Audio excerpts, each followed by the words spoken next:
This is the Trezor Safe 7, and in this video I'm answering the most common questions people ask about it, so let's get into the video. What is the Safe 7 and how is it different from the Safe 5 or the Safe 3?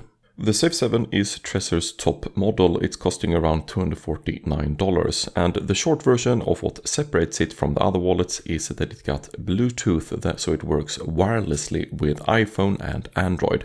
It also got a bigger touchscreen, it got an aluminium body with IP67 water and dust resistance, it got wireless charging, a built-in battery, and 3 security chips inside instead of just 1.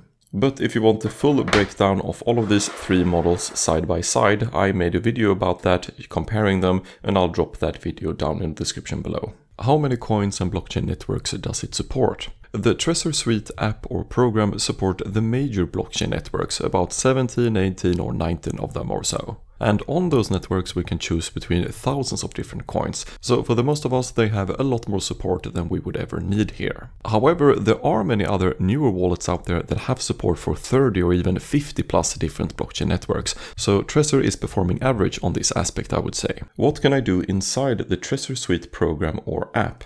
The Trezor Suite is the program where we handle our Trezor wallets. In there we can send, receive, we can buy through integrated providers, we can swap, we can stake. There is the Wallet Connect feature to connect to different D-app sites. So the Trezor Suite got everything we kind of expect a wallet app to have.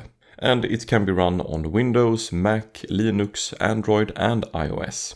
Does it work properly on iPhone?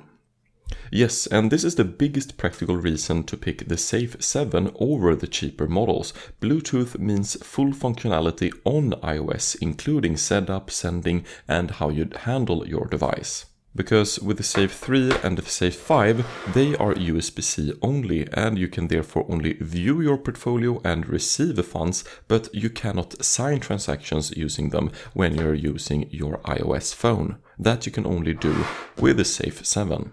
Is Bluetooth a security risk and can I turn it off?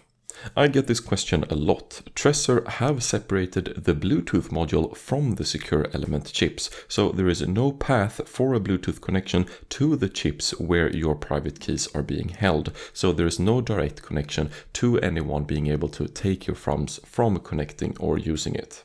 On top of the standard Bluetooth, they even run their own encrypted Bluetooth protocol, making it even more secure, and every transaction of course still have to be approved by physically using the wallet. But if you're still uncomfortable with Bluetooth, you can still deactivate it in the settings and continue to use it using the USB-C cable. How safe is the Entropy when the Safe 7 generates your seed phrase backup?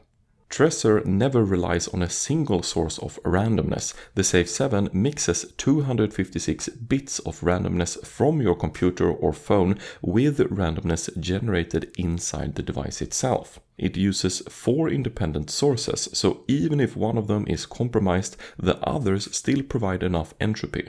On top of that, Trezor Suite runs an entropy check by default during setup to verify that they are made in a safe and correct way. What is multi-share backup? This is one of the better features Trezor has in my opinion. Instead of just one seed phrase backup that is a single point of failure, you split it into multiple shares and decide how many are needed to recover. For example, we can see 5 shares here where any 3 of them restore the wallet, so you get back access to your funds. So if you were to lose 1 share, it's not a disaster, and if you have 1 other share stolen by a thief, it's completely fine, because you can still use the additional 3 to recover your funds. The multi-share backup feature is optional and you need to set it up yourself in the Trezor Suite. You can start with a normal seed phrase word backup route and then later upgrade it to multi-share without needing to move your funds. What if I lose the device or forget my PIN code?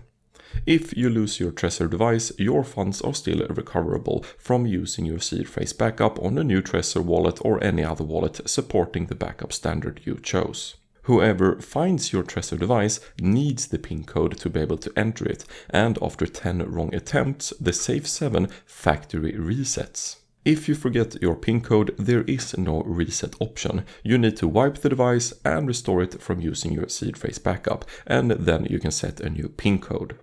Are there any discount codes to make the Trezor wallets cheaper? Sometimes Trezor run promotions and sometimes they don't. I will leave the link and any code that's active below in the video description, so check there before you order.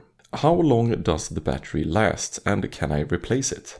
Inside the Safe 7 they use a special battery that lasts very long, so if you're the kind of person who only checks your cold wallet twice a year, it should still have a charge when you pick it up later in the year. The battery is however not replaceable, but the device still works over USB-C, so if the battery degrades in a few years to come, you can still plug it in and keep on using it using the cable. Is the wallet waterproof and can I take it traveling? The Safe 7 is IP67 rated, which means dustproof and it survives being submerged in shallow water for a short time, but you cannot go swimming with it. For traveling, it got the aluminium body and a Gorilla Glass, which makes it the toughest wallet Trezor has launched so far, and Trezor also states it's X-ray safe and fine for airport travel, so airport scanners will not be a problem for this wallet. Is the Safe 7 really fully open source? The firmware, the apps and the hardware designs are all open source, and that's been Trezor's position for years. What's new on the Safe 7 is the Tropic 01 chip, which is the first secure element chip in any hardware wallet whose design and documentation are published for public review, so open source. Every other secure element chip on the market, including the ones in the Ledger wallets, in the Safe 3, in the Safe 5 and in card wallets, all of those are closed proprietary chip under an NDA. So this Tropic 01 chip really makes the Safe 7 stand out. Has the Safe 7 been hacked? The device itself have not been hacked where a user have lost funds because of it, but there was a vulnerability disclosed in June 2026 when Trezor asked Ledger, another wallet company, to look for vulnerabilities, and they actually found one. But it was not a vulnerability that alone would cause any loss to any user funds, so all in all no harm done. But Trezor was fully transparent and open about everything, the investigation, the results, which really in my opinion becomes a net positive for them, showing how an open source company works and actually take an active approach to looking for these kind of vulnerabilities to fix them. What does quantum ready actually mean? The Safe 7 uses post-quantum cryptography for three things: the boot process, firmware updates and device authentication. What it does not do is protect your coins from quantum computers, and Trezor have said this themselves. Quantum ready means nobody can trick this device into installing malicious firmware even in a post-quantum world, and it can receive quantum secure updates without you needing to buy a new device. So if you're holding long term and you think quantum computers can become a potential risk in the future, this could be a very useful feature. Can I use a passphrase or a hidden wallet? Yes, a passphrase creates a completely separate hidden wallet on top of your normal one. Your seed phrase plus the passphrase equals a different wallet entirely, and without the passphrase nobody can tell it exists. What is the Safe 7's score in my ranked hardware wallet list? The hardware wallet comparison page ranks wallets depending on different aspects, and this list keeps on changing and gets updated over time. If we look at the open source tab, for example, the Safe 7 here is the number one wallet, scoring 95 out of 100. What if Trezor goes out of business? Well then, your seed phrase backup will still work. The backup is BIP39 or SLIP39, which are open standards that anyone can use. So you can restore your seed on many other wallets out there that support the same standard and get back access to your funds. Is the Safe 7 worth it over the Safe 5? Well, that depends entirely on you. If you're on iPhone, the Safe 7 is the real only Trezor option for you. If you want the most verifiable security available right now, the 3-chip design with the auditable Tropic 01 chip is not something you can get anywhere else than in the Safe 7. But if you are an Android user, or if you only use a desktop and you don't mind cables and you're buying a device to hold long term and rarely touch, the Safe 5 gives you the same open source firmware for a lot less money. Alright, if you think I missed a question or you have a question about the Trezor wallets, let me know in the comments and I will answer them there. And if you think this video was helpful, consider helping me with a like, and I'll see you in the next video. Bye bye.